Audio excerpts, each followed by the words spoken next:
Thank you very much for inviting me for this morning of formation. We are going to speak about a healthy formative style. Thank you very much also to Oakcrest School that has led us this beautiful hall so as to have our formation. So,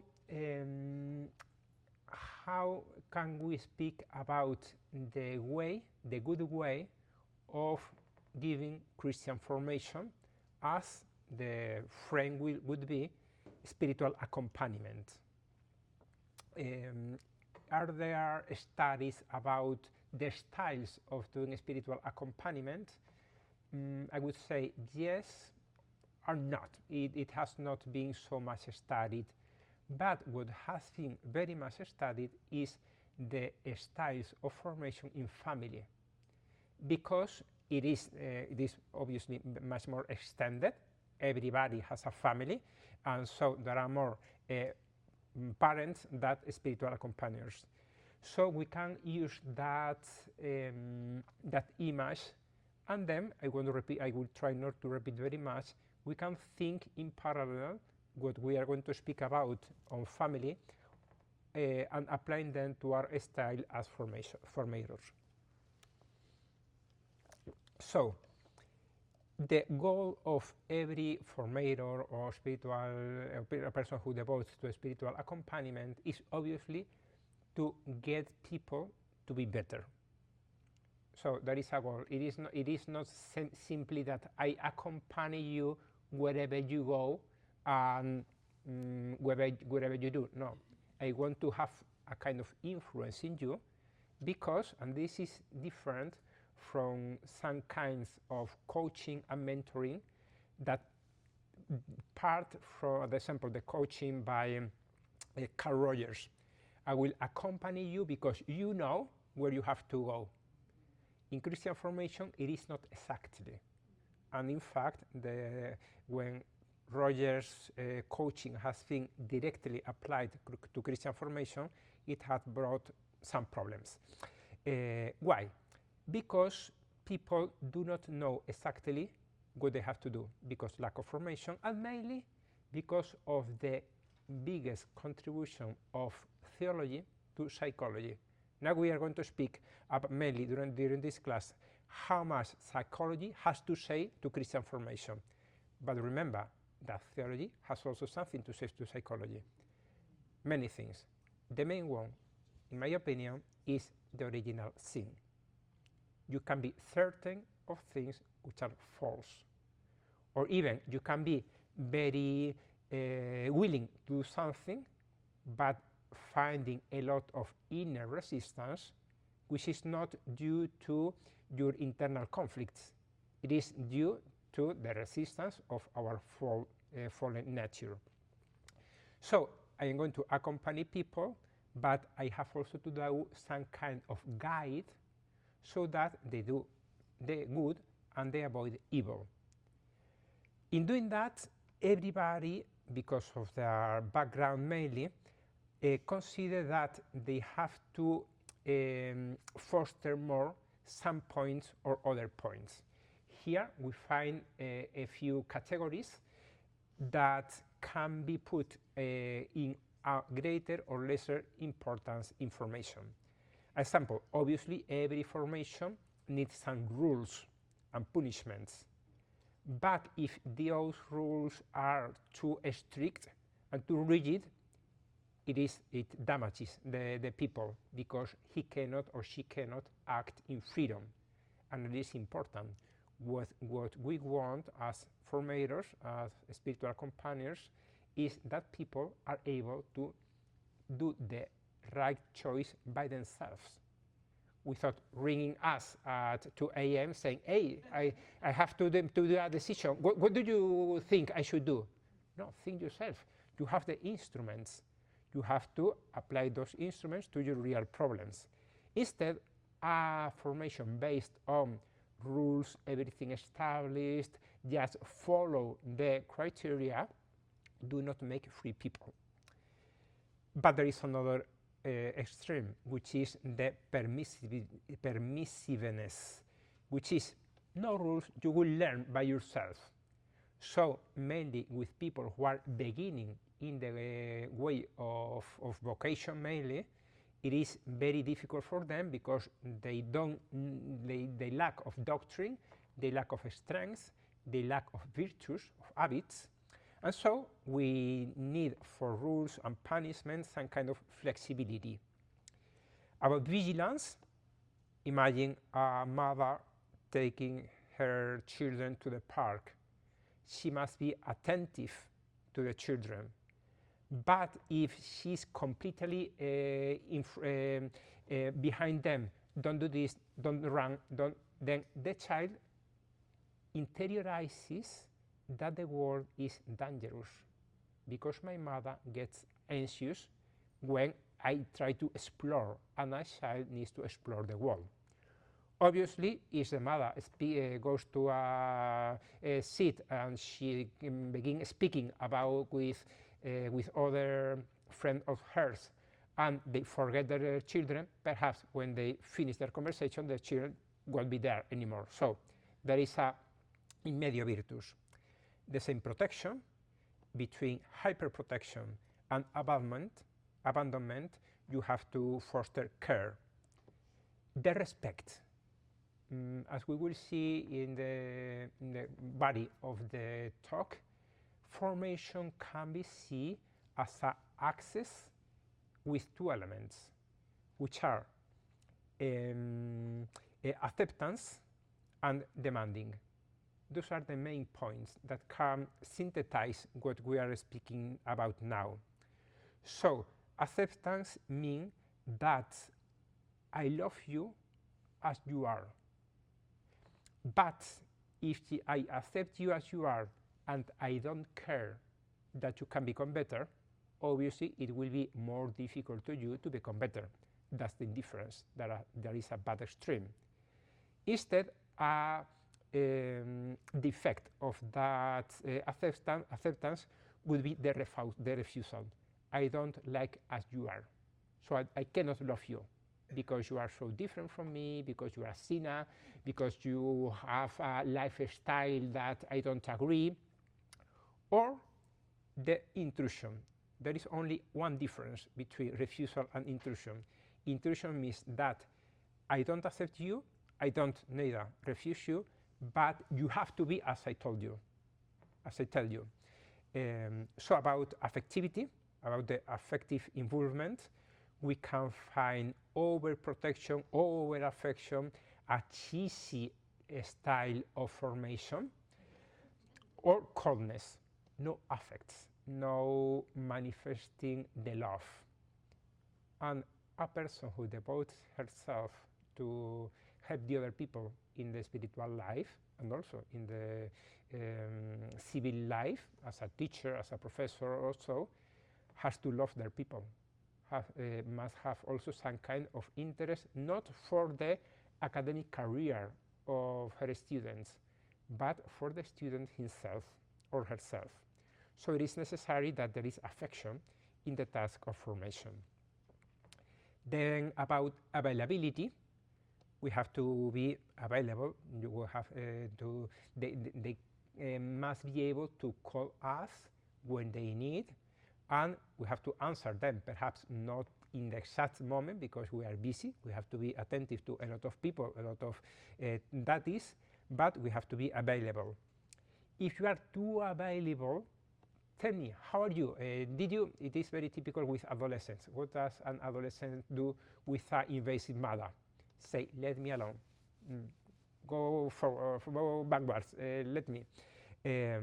Or when you are not available, then it is a lack, which is called absence. Communication is also very important. Communication, that means dialogue, that means explaining the sense of the rules. It means differentiating which are the rules that are important because they are part of the spirit of the charisma, and which are disciplinary consequences that can change during the life of the institution, or even can be adapted to the possibility of the child, of the sample. in this house, if you go out in the weekends, an adolescent, you have to be at home at 10 p.m. But there can be dialogue if the child says, but today we have a special party, a birthday feast, and I would like to arrive at 11 p.m. because all my colleagues or my friends will do that because we will go to cinema, and please don't make me go at the middle of the movie so as to come here and be at 10 p.m. A rigid family will say imposition, no, or silence, no dialogue. Instead, it is not neither healthy and never-ending negotiation. Well, we can speak, we can dialogue, someone has to take the decision. In families and in institutions, after listening to the people, and then a decision must be taken. By whom? By the leader, by the one who has received the responsibility. Once I hear that an institution at any level, the General Motors, the Catholic Church, a school, and any of the institutions of the church has the virtues and the defects of the leader. If the leader is very proactive, all the people will be trembling when she has an idea. When the leader is a little obsessive and tries to think everything, pros and cons, etc., all the activities will go slower. But the first one, the proactive, will make a lot of mistakes. The second one will do less good things. One is better. It depends. It depends, but if you are in the team, supporting, helping, in a collegial, in a synodal way, or as you want to do, you can choose if you want to be the one who sign all the defects that she has done, it is not helping, or if you want to take with your own virtues and cover their defects and solving the defects that she does, because no one of us have a perfect personality. So never-ending negotiation is not healthy. Someone has to take the decision, but usually there is a team that share the responsibility and the work. Finally, about demanding, which is the other important point of the axis that we are going to speak about, the style can be hyper-demanding to ask the child or the person, even an adult in spiritual accompaniment, to show him or her very high standards of behavior, of Christian life, and so on, that sometimes can be even discouraging. I remember one time a hike director came to my house and he had a talk with us, with the people in the center, showing that dream and your dreams will become short. It was all the possibilities that we had in the city. It was very challenging, it was very, we can say even idealistic, but most of us were encouraged to say, well, it is worthy, we will try on, we will do our best. But surprisingly, one of the people who was there said, I finished the talk very discouraged and sad, because I said, I cannot. He was a depressive man, and it touched him very deeply in his weakness and in his supposed incapacity to do that. And I think that that is one of the tasks of spiritual accompaniment, to transform the collective means of formation into personal formation. What I tried to explain this depressed man is forget 99% of the talk. For you, the talk has only one idea: trust the Lord and pray. And even renounce that you will see it. Just pray and just say, Lord, I don't know why, but I trust that you will be able to do the best. Instead, a style that that is not demanding is negligent, as we will see in the next slide. We find this horizontal axis, the low and high affection, and then we find the demanding. And then we find the four styles of form of education that we find in family. And now we can do an exercise, a mental exercise. I hope that the hypoglycemia is not very present in you now, and you can think how was the educational style of your parents. Was it this one or any other of the three? How is the formation that you received in your own institution when you discovered the vocation and you began receiving formation? And you as formators, which is your style of formation? We will speak after about how there is a relationship between them, because we are a narrative, we are a history, and many of our defects are, we can challenge them better if we understand them from our history. Not to blame our parents, but to say, well, this is what I am because it has sense, but I am not condemned to repeat that. But if I only put my struggle in, I have to change, well, perhaps it will be a useless, a futile struggle. Okay, so the first one is the authoritarian style, which is the one who is very demanding, but it shows little affection.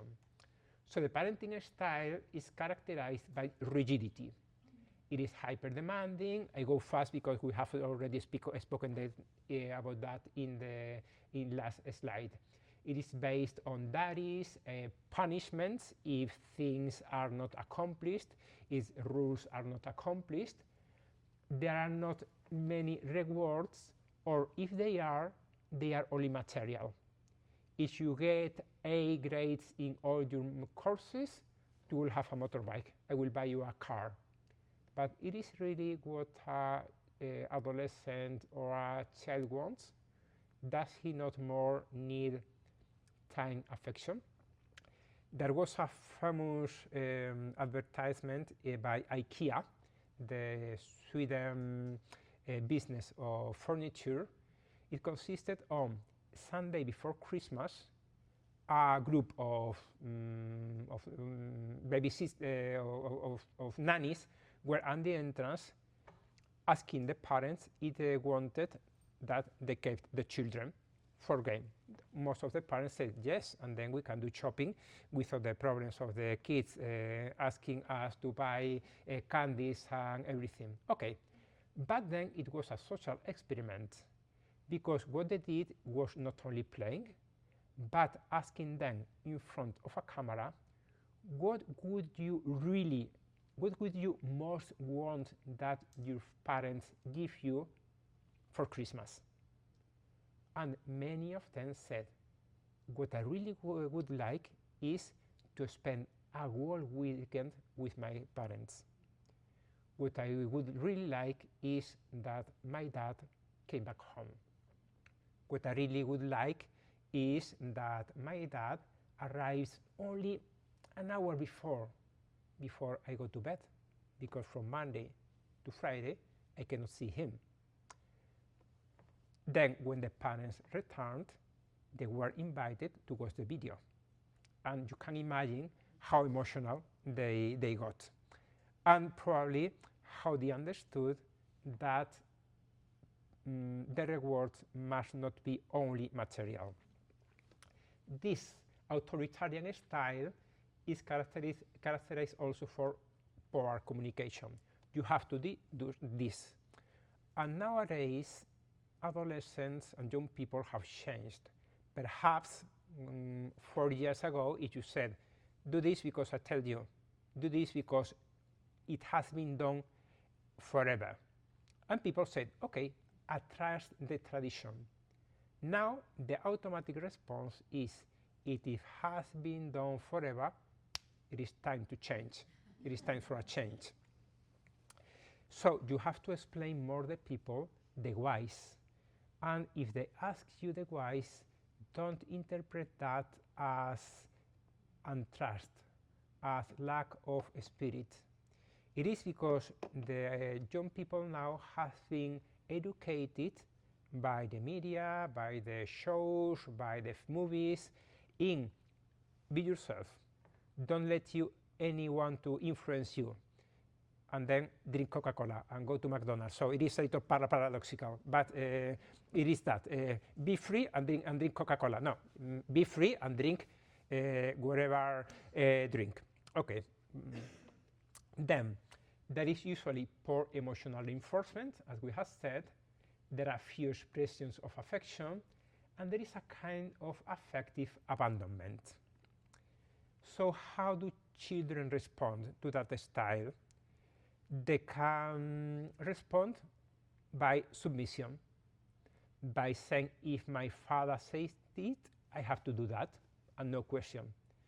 Remember that a child, for him, the father is God. The father is everything. The father is tall, the father is old, the father is powerful. So what he or the mother tells, it must be true. But it can happen also that mainly in the adolescence, that he answers with rebellion, with saying, I am not going to trust you anymore. I'm not going to obey you anymore. He or she will probably have emotional guns, because he or she will won't feel loved, and she won't learn to communicate, because it is something that you don't have lessons of communication. You learn to communicate at home. And the same for love. It is very difficult for people grown in this authoritarian style to love other people and to respect other people. They will tend to be very dependent of the other people, because they have not been trained to be free and to use freedom. They trust so much the rules, and they distrust so much themselves, that they are not able to work by themselves. So they tend to submission to the others, to humiliate themselves so as to not be let alone. Or it can happen also that they realize how much they have suffered because of the authoritarian style that they suffered, and then they say, I don't want that my children, students, or people that I accompany suffer it, so I am going to let them do by themselves. No rules, no attention, no guide, so they fall into the negligent style. So we see here one of the consequences, the child and then the adult, because what you take as a child, what you are said as a child, you internalize it. A child that has been told since he was an infant, you are lazy, you are bad, you are stupid, and so at the end he accepts it, and he accepts that he must be so. Even a child that has been told so much time that you have to be the best of your class, he assumes that, and then he says it to himself, and he will be able to be the first in some of the aspects of his life, but not in all. So probably he will feel failed in his life, and he will easily become a perfectionist, a voluntaristic. And the other option that we have spoken about is a rebel. Okay, so let us go to the second style, which is the negligent style. It is a style that perhaps we can find in our society, in which, and it is necessary in many families, both parents work out of the house. and they arrive late and tired, and they have a lot of issues in their minds, a lot of worries. Imagine a Wall Street broker that has earned or made other people earn a lot of millions of dollars during the day, and he arrives and he finds the child saying, "Oh, Dad, I lost my dollar." And he's very sorry, the child, because it was the only money that he had, or I had a problem at the school, or my teacher, my friend, and so. It is such a small problem compared with what the father has done for the last 8-10 hours, that the father needs to stop himself and to say, now I have to reframe my life. Now what I have done has no importance. Now I have to devote completely to my child and his problem. And that problem is very important for him, so I have to put importance on him. In a negligent style, we find that instead there is poor attention for the children. And as I said, you can also put a spiritual person who devotes to a spiritual accompaniment, that, okay, I will listen to you, but you are listening to me about so small worries that if I told you my worries that are very serious, you will understand what is a worry, what is an important matter. Put in your shoes, or in the shoes of the other people. Try and understand and empathize on the other people. A negligent style tends to ignore the needs of the other people. There is poor emotional reinforcement. The children feel abandoned, and that's the classic in which who is the people who takes more care of you? The nanny. And the parents. Yeah, the parents are earning money so as to I go to college. And attention, because things are not so easy, because parents have to work, and many times have to work both of them. The key is that when they are at home, and they have to calculate how many hours they are at home, they have to be absolutely present, and they have to devote time to every single child. And it is difficult if the family is a huge family, because time is always limited, but to spend a time, at least a week, a month, for a conversation for 10-15 minutes when they are a child and when they are adolescent. No, when they are adolescents, I will do. They don't have trust in you to open themselves. Instead, when you say, I have to go to buy the bread, can you come with me? And then and if he or she doesn't, no, I prefer to stay at the game station, then you can manipulate her and say, but I think that we will find also something that you will like for the dessert. Why don't you come? And in the way, 10-15 minutes, you speak how about your school, how about your friends, how about your studies, how about your worries, and so on. So to have that conversation along with all the kids is very important. And there is poor communication. Okay, so what about the children's response? Necessarily, they develop low self-esteem, because remember that a child has low criticism with their parents. So if I am at the lowest part of his interest about job, about football match, about friends, so it means that I am not worthy. Then they try to be unnoticed. People, adolescents, and perhaps in this school, if some of you work here, you can find people who tend to, they're like submarines, that don't speak, don't manifest their feelings, don't argue, don't say their opinions. Why? Because it is worthy. If they say at home their worries, they won't find an answer.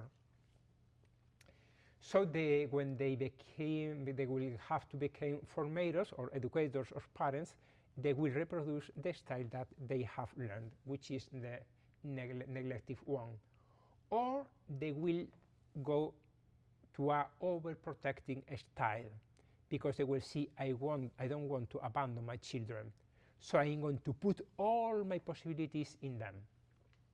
And then we arrive to permissive style, which is the one in which the parents don't put limits. I love you so much that I let you to do everything that you want. So there are no limits, no consequences for their actions, poor personal involvement, because when I am very worried with you, the San Jose Maria used to say, I love you, my sons, but I love you, saints. That is the perfect balance between affection and demanding. The parents that replaces the responsibility of the children. The children had a problem at the school, he broke something, but don't worry, I will buy it. You got bad qualifications at the school. It is because the teacher probably didn't explain well. There are no challenges, and challenges make us grow. And challenges is what make us that our self-esteem is not like a balloon full of air that is empty, that when it is punched, it explodes and you find there is not anything in it. Self-esteem needs obviously a care mom and a dad that takes care and that says I love you. But then, so as to that our self-esteem have consistent basements, it needs that the child do something, and that he says, perhaps with the help of the parents, but he say, I did it. And little by little, the parents put higher challenges and retire, so that the child can do it by himself. So how do children respond in this educational style? They don't respect the limits. When they become adults, they become irresponsible, because they have interiorized that whatever I do, that will solve the problems. So, and it is something that has been very underlined, a permissive style, which is perhaps the more frequent in our wealthy society, makes children antisocial. So they don't obey the rules. They have a kind of moral confusion, because they have not been explained that there is good, that there is evil, that they have to respect the other people. So they have difficulties in adaptation, in living with other people, in accepting the rules of a school, of a society, of a university, of a job. So they are irresponsible. They will tend to be also permissive educators, or perhaps they will acknowledge that their formation was not the best, and then they will change to the authoritarian style. And then we arrive to the authoritative style. I said that there is the real authoritative style. That is obviously the best, because it is the one that balances high demand and high affection. It is when the parents get, or the formators, devote an adequate attention. They need the satisfaction, both physical and emotional. They do emotional reinforcement, not only that I give you the prize or the money or the motorbike, but I tell you, I'm proud of you, I'm happy with you. It is exactly what we read in the Gospel, when the Father, during the baptism, says, Jesus, this is my beloved Son, in which I am happy. That is what an adolescent said. And mainly, perhaps not so much for a child, but for an adolescent, both men and women, boys and girls, they need that the father, more than the mother, say, I'm proud of you. If the only moment in which they listen it is when they got the highest qualifications or the highest goal, then they will assume that I have to get them, so they will become very anxious in all their lives. So they are flexible, they are able to dialogue and to change some rules when it is necessary. There is good communication. They share activities, they play with children. And how do children respond? With a good self-esteem, solid self-esteem. They feel moved to go further because they have been shown how they're able to do by themselves. So they get autonomous. They feel with dignity, they feel with capacity, and surely when they get educators, they convert in good educators.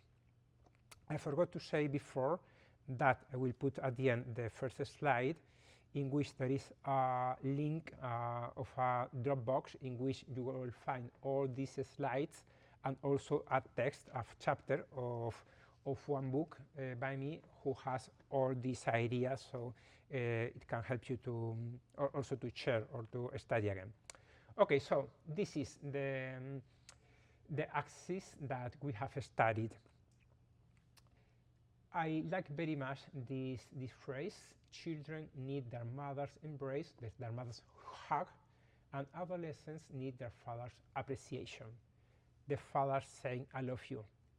It can seem, well, but I think it is the reality that there is a difference not only in roles but also in the psychology. It is different because, why? Because the mother is the one who took the baby in her womb, and is the one who nourished, and is the one that from the beginning huge the son. The father, or if you are married, your husband will acknowledge it. They feel apart from that relationship. But the father has a great importance, which is he has to acknowledge the boy. Mater semper certa est. The mother is easy to know that she is the mother of the baby. The father is one who comes from outside and say, you are my son. So there is a kind of acknowledging that makes the child to say, there is something from the outside that reinforces my identity. And the second task of the father is cutting the umbilical cord, to say the boy, hey, go apart from your mother and be yourself. And the mother many times tends to say, no, be with me, you are so lovely. And the father is the one who says, take a distance, also with girls. And the third one, the father is usually the one more demanding. There are roles, but they're not exclusive, but they are specific. And then we go to formation. As I said, you can understand this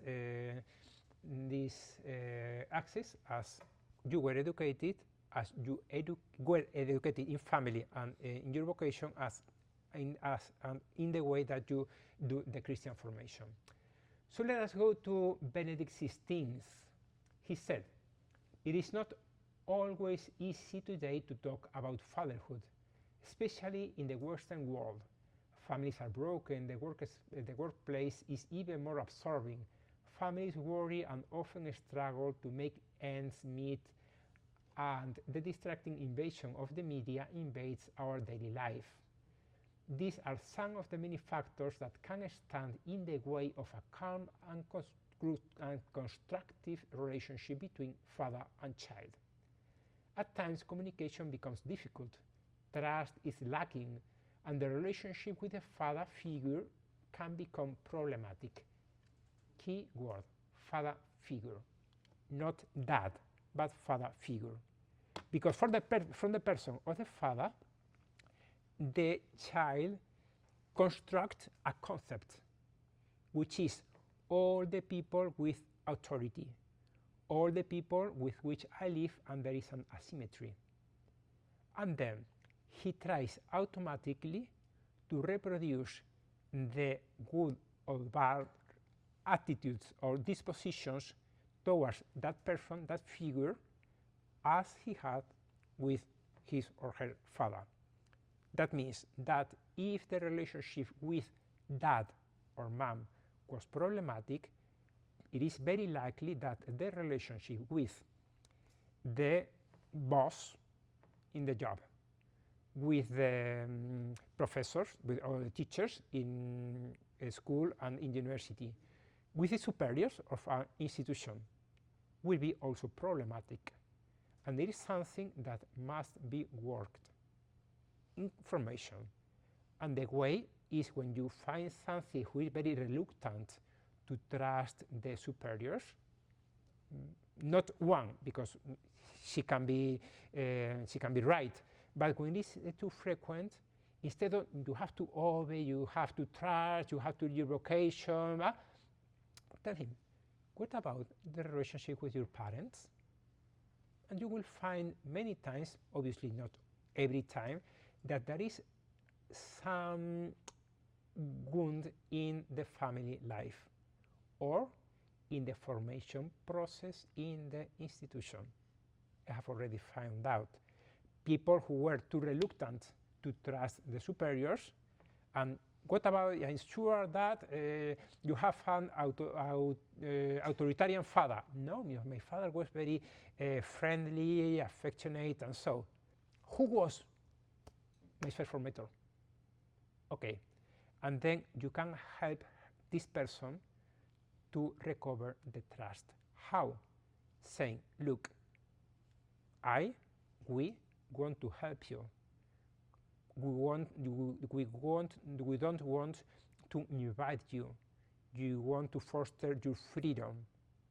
So trust us. We are not as that formator, but feel free to speak. Feel free when you feel invaded. Feel free when you say, let me think by myself. Let me take my own decisions. And thus, little by little, the trust can be renewed. But if you take advantage, or no, that this person has a vocation, so I'm going to take as a main point that she has to obey because it is part of the institution, because it's a virtue, because Christ was obeying up to death. Okay, but then you are reinforcing one dimension of her life, which is will. Isolated of the mind, isolated of the affections. And so you have a deformed people trying to live a vocation. And so the Pope continues, and in this way he says, even the imagining a God as a father becomes problematic without credible models of reference. Important thing. God is temporarily before our parents, but when we all of us were born, we didn't know God. And it was in some moment that we don't remember that dad or mom told us, there is a God, and this God happens to be your father. And then what does the infant say? So he must be like my father. And it can be good or it can be horrible. I remember one college student that came to me after a kind of conversion. He wanted to grow in his spiritual life, and he told me, how can we begin? And I explained him that he had to pray, there was some time of mental prayer, and that he had to treat God as his father. And then he stopped me, and he told me, look, if I have to treat God as my father, I will become an atheist, because my father was censored. Because when I was a child, he went with his blondie secretary and went away, and I have never seen them since, and I have no will of meeting him. Okay, it is not so difficult, at least I think I have a kind of help from the Holy Spirit because I told him. But do you understand that you needed that father? And he told me, yes, there was something lacking in my life. What about when you went to the house of your friends and you realized how is a father, a good father? And he told me, yes, I had envy of them, good envy of them. Now, God is that father that you wanted to have and that you realize that you need. It helped him to do a prayer of desire, of saying, God, I understand more or less what you are, and I want to pray with you. Before that, he said, when I pray our Father, I had to put into brackets the word Father, or have to blank my mind, otherwise I cannot really say our Father who art in heaven.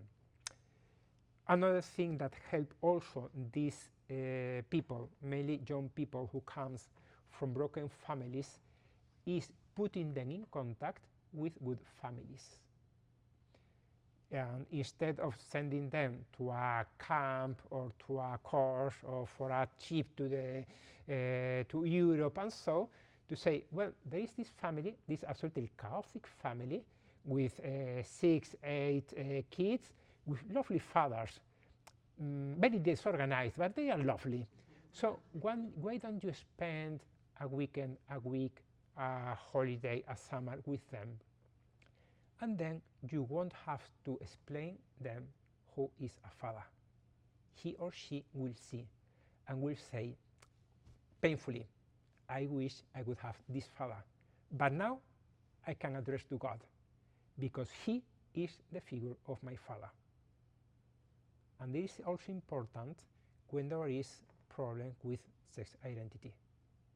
Sometimes in the root of that is because there is not an appealing figure of a father and a mother. So again, I refuse dad, I refuse mom, I refuse the paternal or maternal figure, and I refuse masculinity or femininity. So we can do also the way back. Then continues Pope Benedict.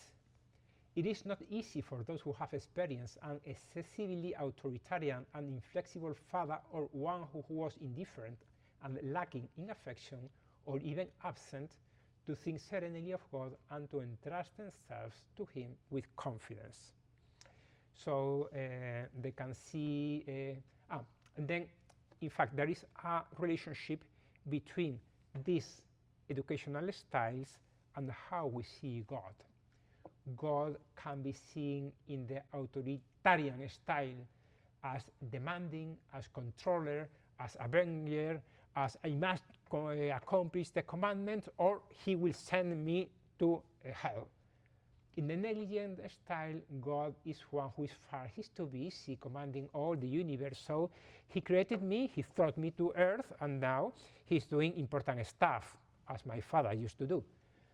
In the permissive style, God is someone indifferent, he's arbitrary, he doesn't care, he loves me, and he will give me all the rewards that I want, even heaven, even if I don't convert myself, even if I don't merit that, even if I don't really love him with works.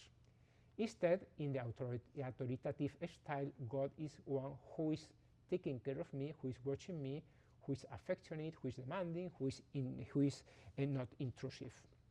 So, as we have said, one might think, so one of the people that I accompany, or myself, if I have lived in one of these styles, I am condemned for the rest of my life to have an unhappy life. Fortunately not. Remember the history of Saint Josephina Bakhita, who was kidnapped when she was 5, sold from an owner to another, abused, then in her late adolescence bought by a Italian diplomatic, and then there she discovered love, Christianity, God, at the point that she became a nun, and then she began to give herself to the others for the rest of her life, and she was happy and share her goods, clothes forever. No, I didn't believe that. That is what says some of her hagiographies. But I was sure that she had some kind of PTS, post-traumatic stress disorder. Otherwise, I don't believe those biographies. So I went to the library of Santa Croce, and I took all the 3 biographies of Santa Teresina Akita. One of them was Wonderland. The second one was Disney World.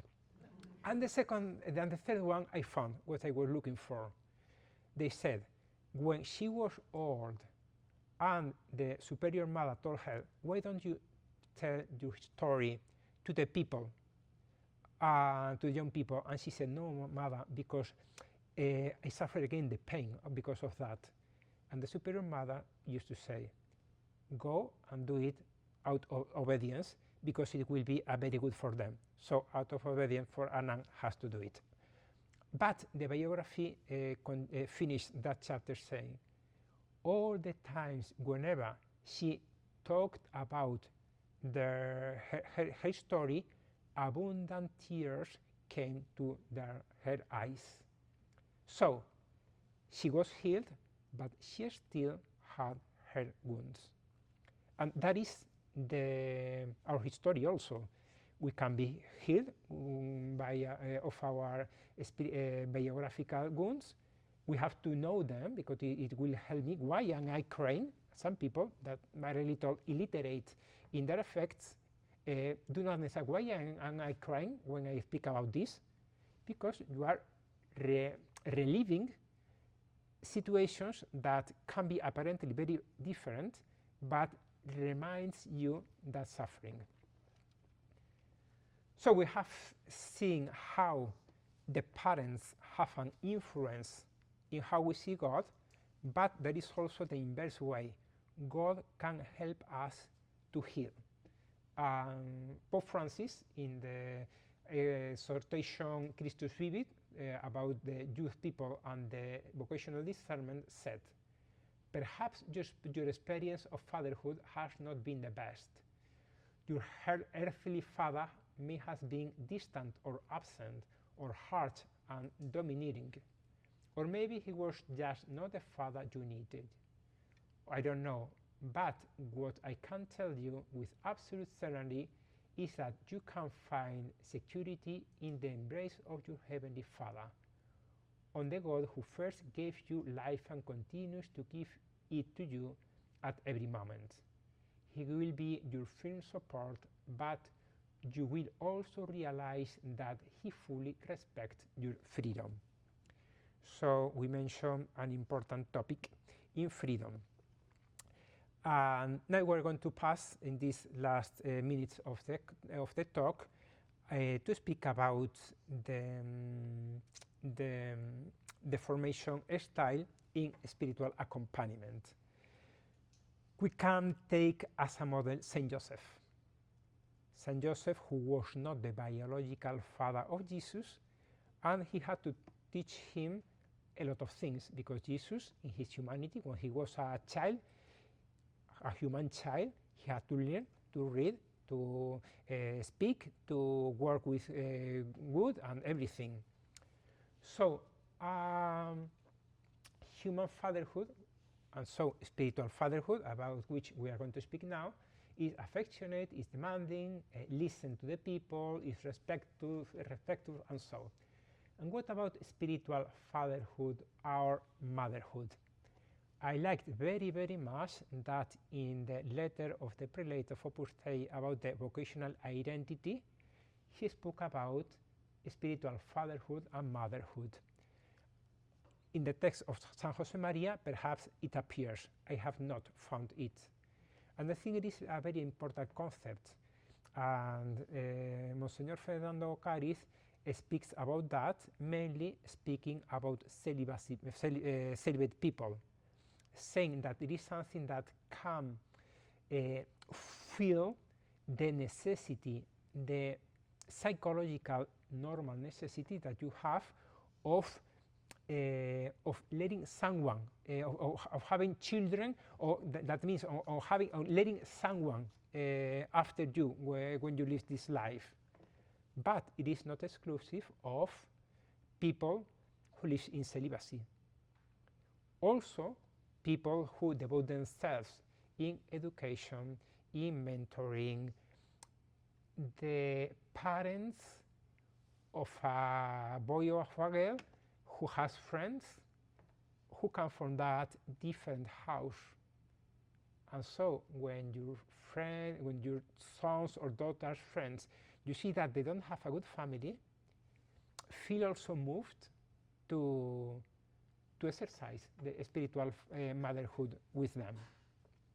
But spiritual motherhood, fatherhood is spiritual, important thing. It means that it is not physical. So a spiritual father or mother has to take some distance physically, because otherwise there can be confusions, and in the church we have suffered a lot because of that not respecting the limits. So limit with physical contact. It is vital. I have put it here, obviously, in this public, you are only women, but you can also give some sense of masculinity, a style that also has those characteristics of masculinity as demanding. But for a boy or a girl without a father, because he's absent, dead, or run away, he needs to see and to touch a father. Can be the grandfather, can be the professor, can even be the priest.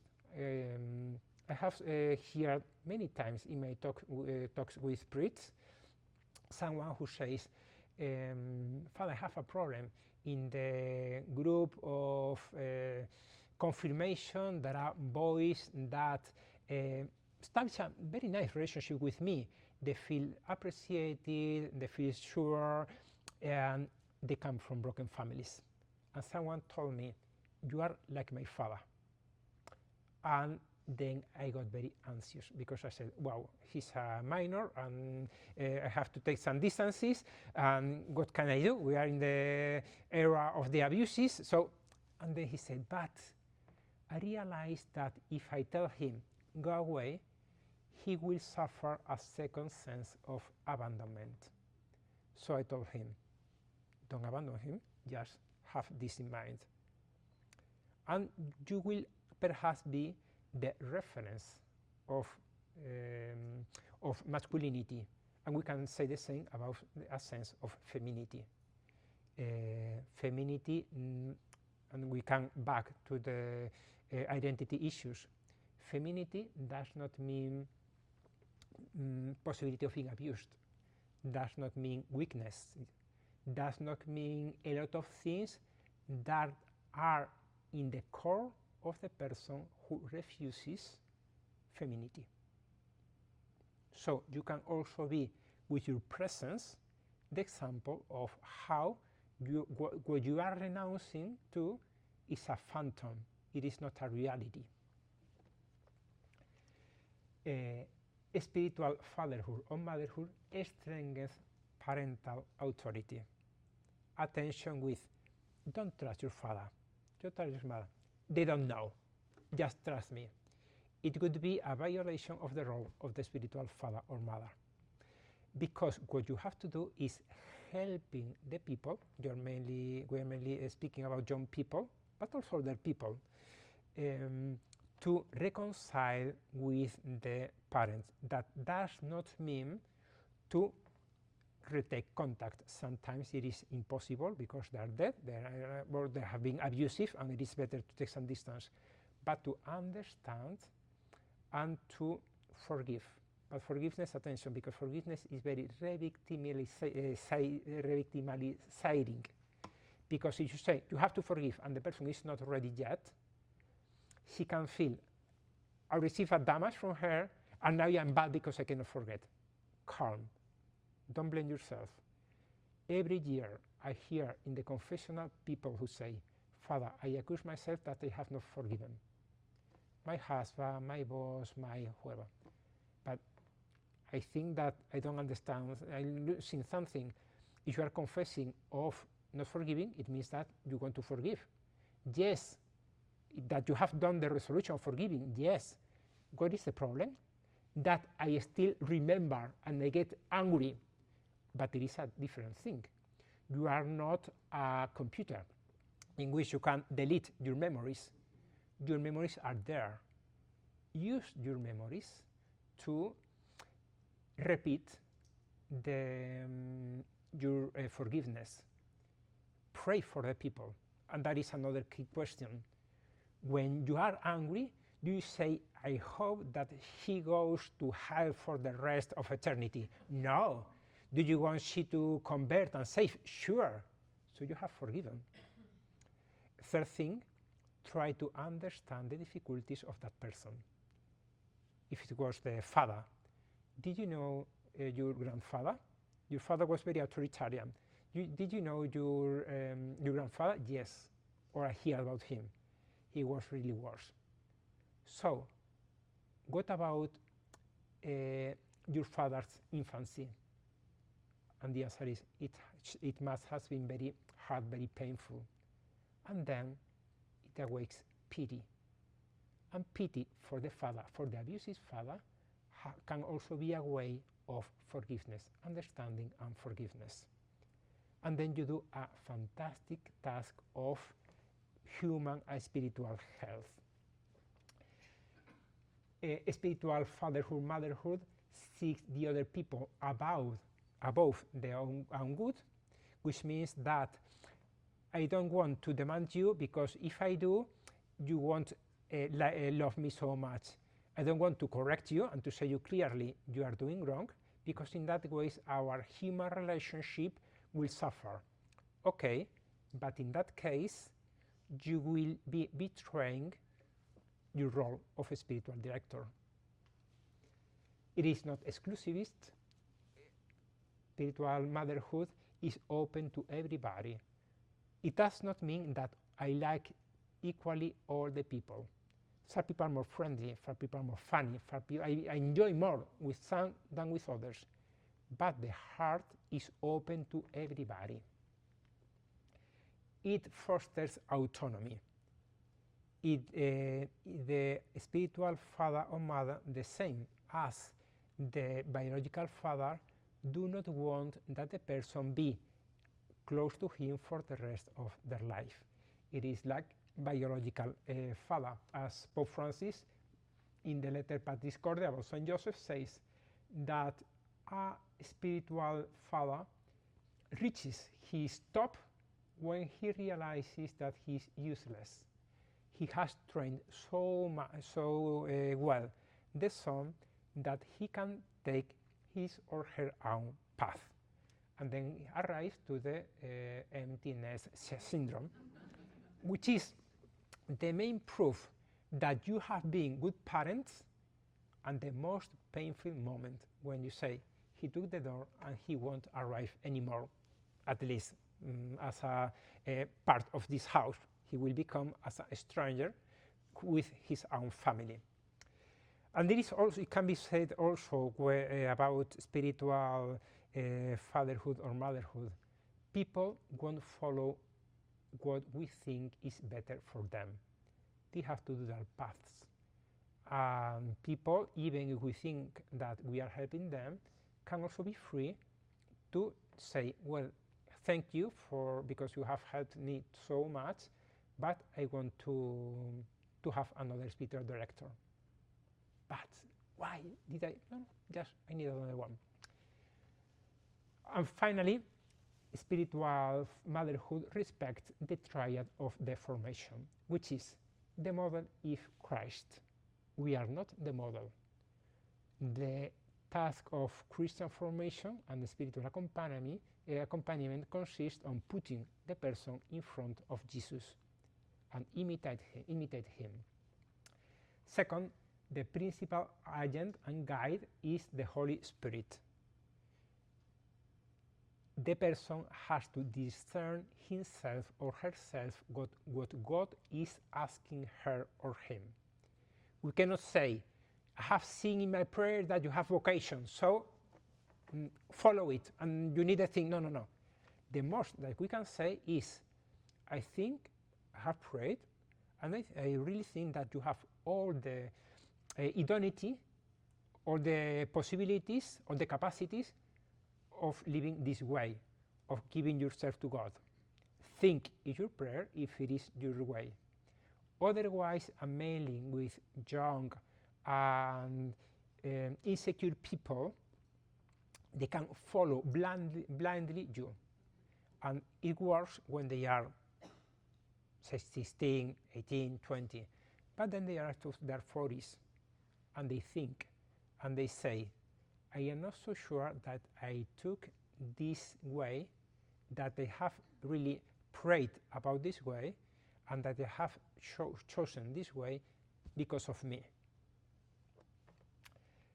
And finally, now we go to St. John Paul II, the main character, the main of the formation is the formator himself.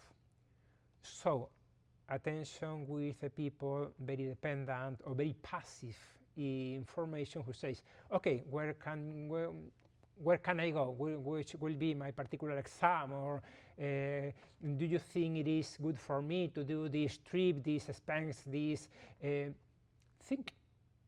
Use the rebound of those questions so that he forms his criteria.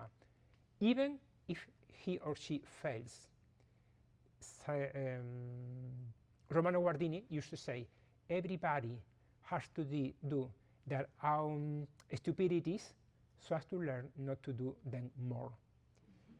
If we are too overprotecting, and when someone says, I'm going to try this, and we say, no, it won't finish well, so try this other one, and she follows us, she will lose the sense of discernment, of thinking, of autonomy, and she won't be able to take their own decisions and attention.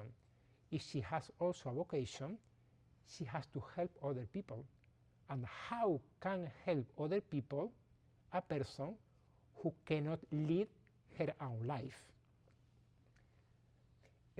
Another thing, it is a classic that I recommend to read, The 7 Habits by Stephen Covey. He says, without involvement, there is not engagement. This should be, he says, underlined, highlighted with a colored marker, framed and marked in the margin with darts or asterisks. No involvement, no commitment. What happened with this person that is not involved in this task, in this apostolic work, in this? Has she been part of the decision process, or just she received a WhatsApp saying, your task for the next year will be taking care of this group of girls? No involvement, no engagement, no involvement, no engagement. So ask the people, what do you think will be the best for you? What do you like?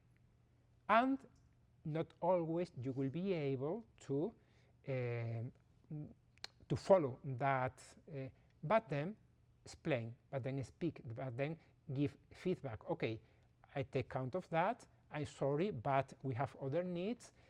I will try that you do what you really like, but now the necessities of something which is bigger than us, but not something external that is bigger than us, not the mold, the institution, the system. No, our institution, which is a part of you. You are not only a part of the institution, but the institution is a part of your identity. Sometimes when there are tensions in that way, it is a problem of identity, of seeing only have the first part, that I am part of my identity, and so my institution takes advantage of me. But you are working for the family business. And then you can listen as the older son of the parable of the prodigal son, but everything mine is yours. All this institution is yours. All the good things that we do are also yours. We're arriving to the end. It does not mean that we have to let aside the person, that there is not, that she has to work by herself. Also, John Paul II saying that there are mediations that the Holy Spirit uses, and that mediation is firstly the church, but also the spiritual accompaniment and the readings of the saints and the Christian formation and so. An example, and this is the penultimate slide, is the parable of the prodigal son. For me, it is a perfect example of Christian formation, Christian accompaniment. The young rich goes to Jesus and say, "Good master, what do we have to do to be God, to go to eternal life?" And Jesus, even if he was the Son of God, responds, "Why do you ask me? There is only one good, who is God." So even if he was the Son of God, he says, first the Father. Then he says, if you want to be perfect, unconditional, not go and do that, no. If you want, think about that. And then comes the demanding. Sell everything you have, give it to the poor, and follow me. And the young man goes out. And Jesus, who at the beginning in St. Mark we read, loved him, so Jesus, we can imagine the sight of Jesus towards that young man. He loved him. This can be another apostle. I will be happy to change the history of salvation and to have 13 apostles and not 12, like the tribes of Israel. I don't know how, but I want him to be with me.